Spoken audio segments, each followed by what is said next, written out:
Hello friends, வணக்கம் and welcome to my channel. இன்றைக்கி வந்து பார்த்திங்க அப்படின்னா சண்டே ரொட்டீன். சண்டே ஈவினிங் வந்து பார்த்திங்க அப்படின்னா எப்போயுமே கொஞ்சம் பரபரப்பாக இருக்கும். ஏன்னா நெக்ஸ்ட் வீக்குக்கு உண்டான ப்ரிப்ரேஷன் வந்து நான் பண்ணுவேன். மேக்ஸிமம் வந்து பார்த்திங்க அப்படின்னா இப்போது பையன் ஸ்கூல் போகிறதுனால அதுக்குண்டான ஸ்நாக்ஸ் ப்ரிப்ரேஷன் தான் மேக்ஸிமம் இருக்கும். இந்த மீல் ப்ரிப்ரேஷன்லாம் நான் இன்னும் ஸ்டார்ட் பண்ணல. பட் ஸ்நாக்ஸ் வந்து பார்த்திங்கன்னா முடிஞ்ச அளவுக்கு வந்து பேக்கெட் ஃபுட்ஸ் வந்து அவாய்ட் பண்ண ட்ரை பண்ணிகிட்ருக்கேன். நான் ஃபுல்லாகவே அவாய்ட் பண்ணிட்டேன் நான் சொல்லலை. பட் ஆனால் முடிஞ்ச வரைக்கும் நான் அவாய்ட் பண்ணிகிட்ருக்கேன். ஸோ அதனால் வீட்டிலேயே வந்து பார்த்திங்க அப்படின்னா நான் ஸ்நாக்ஸ் பண்ண போகிறேன்.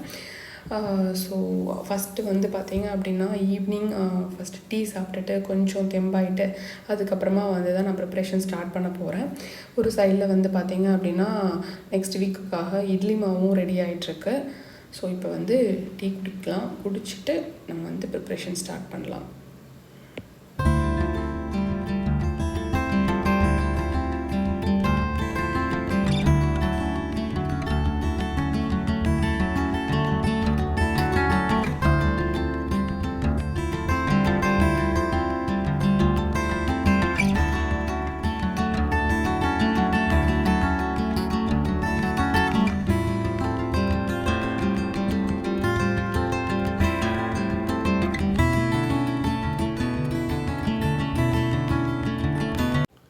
ஃபஸ்ட்டு வந்து பனானா கேக் பண்ண போகிறேன்.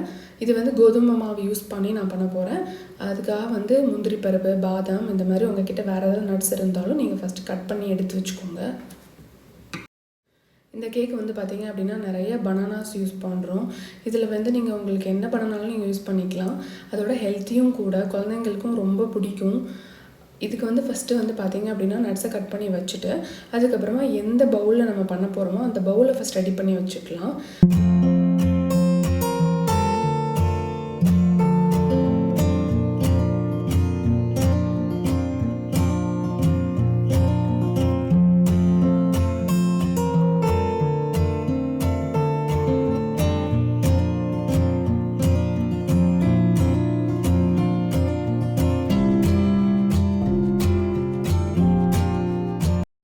அடுத்து வந்து பார்த்திங்க அப்படின்னா ஃபஸ்ட்டு ட்ரை இன்க்ரீடியன்ஸை ரெடி பண்ணி எடுத்து வச்சுக்கலாம். நான் வந்து இன்றைக்கி 1.5 கப்ஸ் கோதுமை மாவு யூஸ் பண்ணுறேன். அப்புறமா வந்து பார்த்திங்க அப்படின்னா 1 டேபிள் ஸ்பூன் பேக்கிங் பவுடர், அப்புறமா வந்து பார்த்திங்கன்னா 1 டீஸ்பூன் பேக்கிங் சோடா எடுத்துக்கிட்டேன்.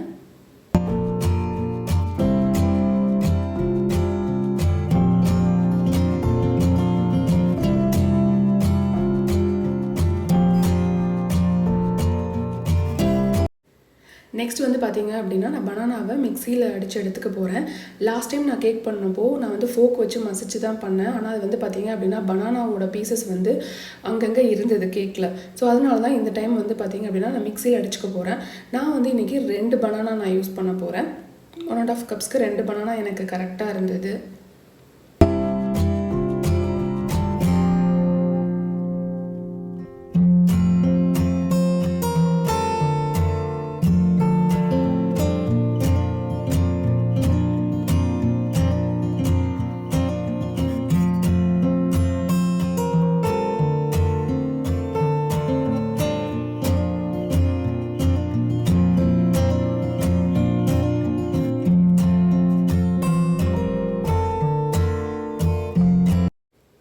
இப்போ பனானாவை வந்து பார்த்திங்க அப்படின்னா நல்லா மிக்சியில் அடித்து எடுத்துக்கிட்டேன். பனானா மட்டும்தான் இதில் போட்டிருக்கேன். இதில் தண்ணியோ இல்லை பால் அந்த மாதிரி நான் எதுவுமே ஆட் பண்ணலை.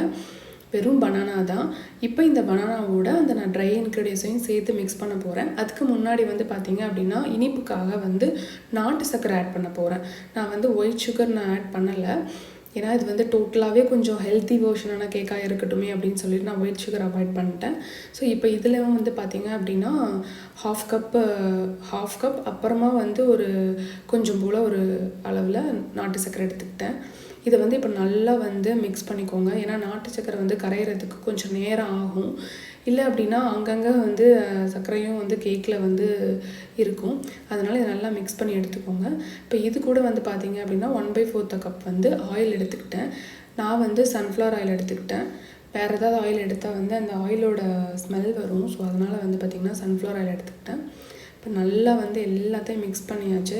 இருந்தாலும் அங்கங்கே பனானா பீல்ஸ் கொஞ்சம் இருந்தது அப்படின்னா இன்னும் கொஞ்சம் நல்லா அடிச்சுக்கோங்க. இதோட வந்து இப்போ நம்ம அந்த ட்ரை இன்க்ரீடியன்ஸையும் சேர்த்து நம்ம ஆட் பண்ணிக்கலாம்.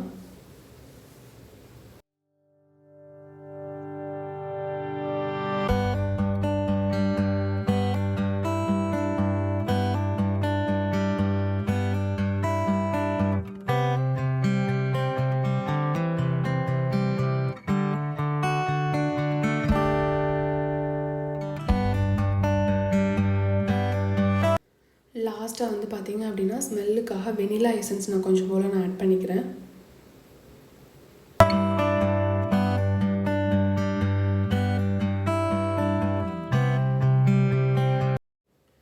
இதோட நம்ம நறுக்கி வச்சுருக்கோம் இல்லையா நட்ஸு, அதையும் மிக்ஸ் பண்ணிக்கிறேன்.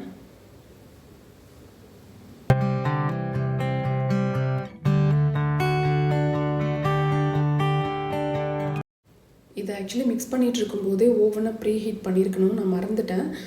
ஃபஸ்ட்டு ஓவனை ப்ரீ ஹீட் பண்ணிக்கோங்க.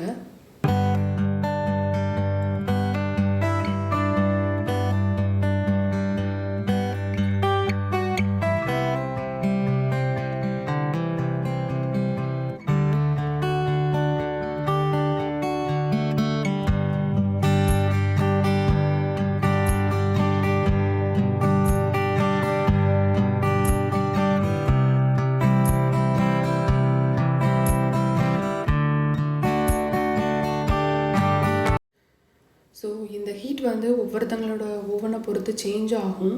நான் வந்து 180ல் இதுக்கு முன்னாடி வந்து 20 மினிட்ஸ் நான் வச்சுட்டேன். ஃபஸ்ட் டைம் கேக் பண்ணும்போது 20 மினிட்ஸ் வச்சேன், அது சரியாக வந்து வேகலை. அதுக்கப்புறம் திருப்பி அகைன் 10 மினிட்ஸ் வச்சேன். ஸோ எனக்கு வந்து 30 மினிட்ஸ் கரெக்டாக இருக்கும். ஸோ அதுக்கேற்ற மாதிரி உங்கள் ஓவனில் எப்படி இருக்குமோ அதுக்கேற்ற மாதிரி அளவில் வச்சுக்கோங்க. அது ரெடி ஆகிட்டு இருக்கும்போது மீன்வேல் இட்லி மாவும் ரெடி ஆயிடுச்சு. ஸோ அதையும் முடிச்சு எடுத்து வச்சுக்கலாம்.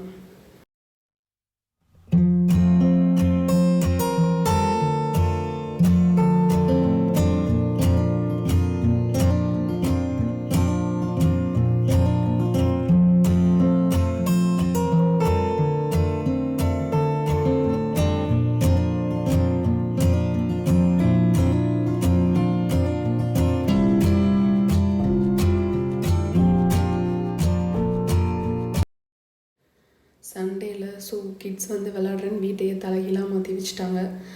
இப்போ வந்து நான் கேக் வந்து ரெடியான்னு சொல்லிவிட்டு ஸ்டிக்கு வச்சு செக் பண்ணுறேன்.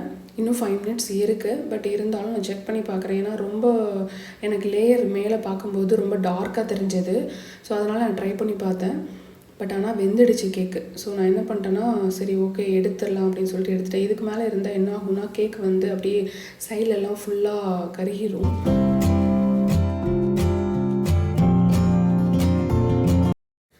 ஸோ நீங்கள் ஆயிலுக்கு பதிலாக பட்டர் கூட யூஸ் பண்ணலாம், ரொம்ப நல்லாயிருக்கும். என்கிட்ட இப்போ பட்டர் அவைலபிளாக இல்லை, அதனால தான் நான் ஆயில் யூஸ் பண்ணேன். கேக் பாருங்கள், பார்க்குறதுக்கு எவ்வளோ அழகாக இருக்குது அப்படின்னு சொல்லிட்டு.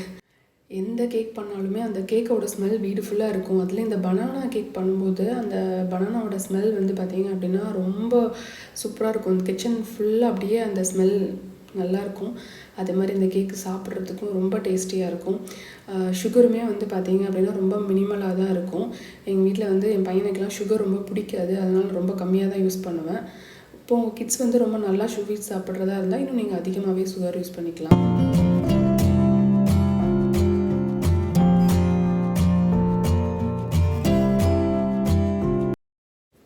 நெக்ஸ்ட்டு வந்து பார்த்திங்க அப்படின்னா மக்காச்சோள மாவில் பக்கோடா பண்ண போகிறேன். மாவு நான் ரெடியாக எடுத்து வச்சுட்டேன். அதுக்குள்ளே போடுறதுக்காக வந்து ஒரு பெரிய வெங்காயம், அப்புறமா கொஞ்சம் போல் கருவேப்பிலை கட் பண்ணிக்கிறேன்.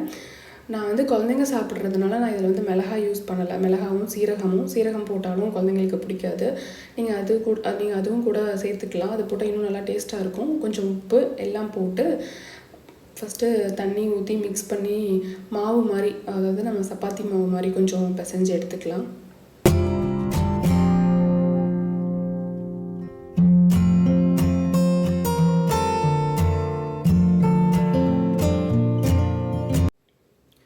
அதுக்குள்ளே வந்து எண்ணெயை காய வச்சிடலாம். எண்ணெயை காய வச்சுட்டு நம்ம மாவை பிசைஞ்சு எடுத்துக்கலாம்.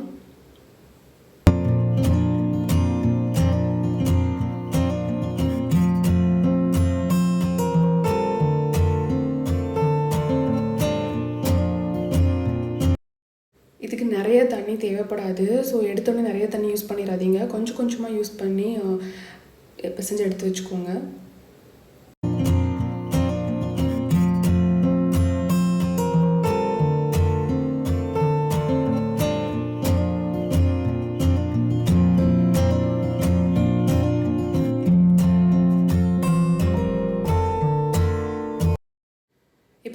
நல்லா காஞ்சிருச்சு. இதில் வந்து பார்த்திங்க அப்படின்னா கையாலேயே வந்து கொஞ்சம் கொஞ்சமாக சின்ன சின்ன பக்கோடாவாக நான் போட்டுட்ருக்கேன்.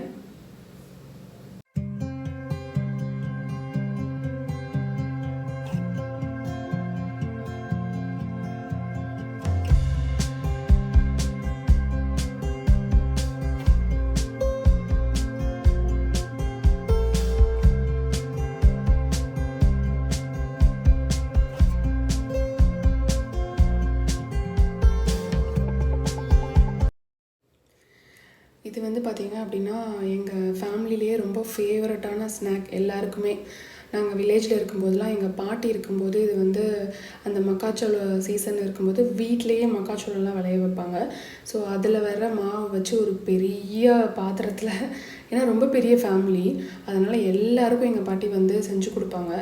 இதை வந்து நான் பண்ணும்போது எனக்கு எங்கள் பாட்டி ஞாபகம் தான் வந்தது.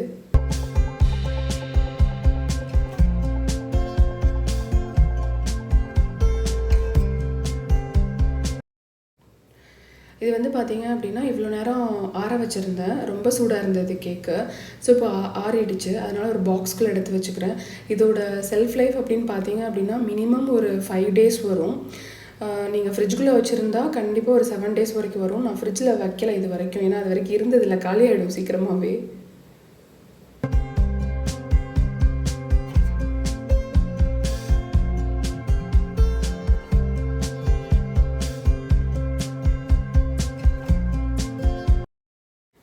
நெக்ஸ்ட் வந்து பார்த்திங்க அப்படின்னா பிஸ்கட் பண்ணலான் இருக்கேன். ஸோ அதுக்கு தான் அந்த பிஸ்கட் ட்ரே வந்து ரெடி பண்ணி வச்சிட்ருக்கேன். இது வந்து என்னோடய ஓன் ஃபஸ்ட் டைமாக ட்ரை பண்ண போகிறேன். எப்படி வருதுன்னு பார்க்கலாம் அப்படின்னு சொல்லிட்டு.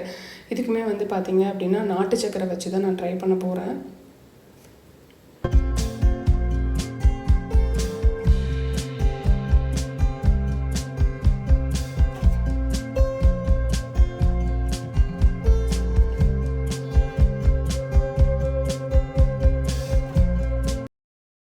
இன்க்ரீடியன்ஸ் வந்து பார்த்திங்க அப்படின்னா 1/2 கப் சுகர் எடுத்துக்கிட்டேன், நாட்டு சர்க்கரை. அதுக்கப்புறமா 1/2 கப் வந்து நெய் எடுத்துக்கிட்டேன். நெய் வந்து கட்டியாக இருந்ததுனால அதை வந்து அடுப்பில் வச்சு உருக்கி அதை வந்து நாட்டு சர்க்கரையோடு மிக்ஸ் பண்ணி நான் வந்து நல்லா மிக்ஸ் பண்ணிகிட்டே இருந்தேன். ரொம்ப நேரம் மிக்ஸ் பண்ணேன் நான். அப்படி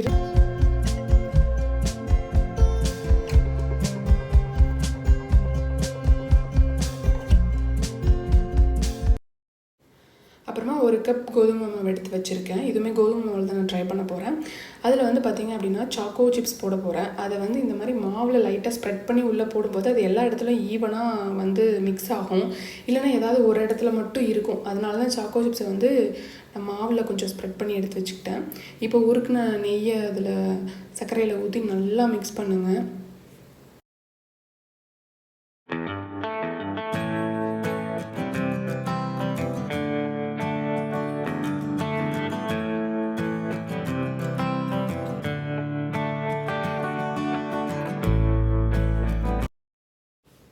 நான் இப்போ வந்து என்ன பண்ணுறேன்னா கோதுமை மாவையும் மிக்ஸ் பண்ணிக்கிறேன்.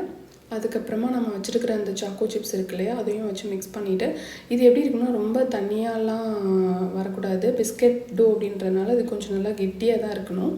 கையில் நம்ம உருண்டை பிடிக்கிற அளவுக்கு இருக்கணும்.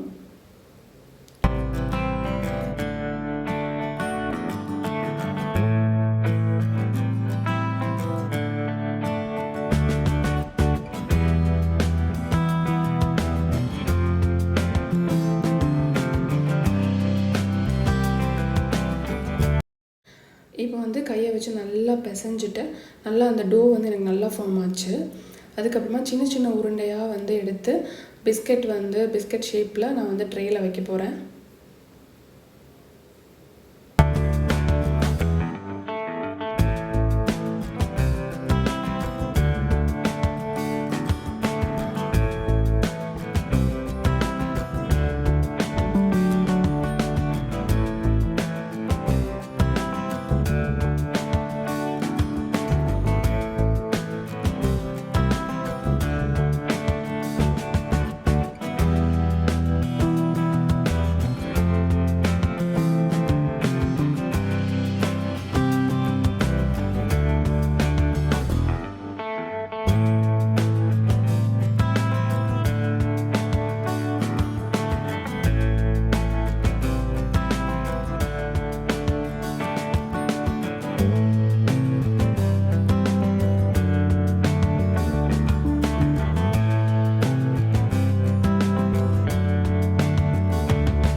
சீக்கிரமாக பேக் ஆகிடும்.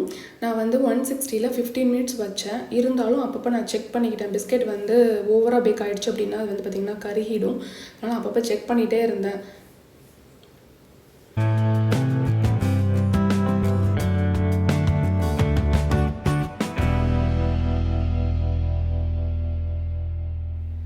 பிஸ்கெட்டும் நல்லா ரெடி ஆகிடுச்சு. ஆக்சுவலி இந்த பிஸ்கெட் வந்து பார்த்திங்கன்னா டேஸ்ட்டு ரொம்ப சூப்பராக இருந்தது. பட் கொஞ்சம் சாஃப்டாக மட்டும் இருந்தது, மொறுன்னு இல்லாமல் கொஞ்சம் சாஃப்டாக இருந்தது. பட் பரவாயில்ல, ஃபஸ்ட் ட்ரை தானே, நெக்ஸ்ட் டைம் பார்த்துக்கலாம் அப்படின்னு சொல்லிட்டு விட்டுட்டேன் நான். பட் ஆனால் டேஸ்ட் நல்லா இருந்தது. எல்லாருக்குமே வீட்டில் வந்து ரொம்ப பிடிச்சிருந்தது.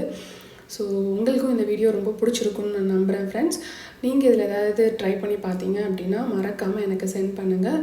அண்ட் தென் வீடியோ மறக்காமல் வந்து லைக் பண்ணுங்கள். என்னோட சேனலையும் சப்ஸ்கிரைப் பண்ணிடுங்க. தேங்க்யூ ஸோ மச் ஃபார் வாட்சிங் திஸ் வீடியோ ஃப்ரெண்ட்ஸ். இன்னொரு நாள் இன்னொரு வீடியோவில் பார்க்கலாம். பாய்.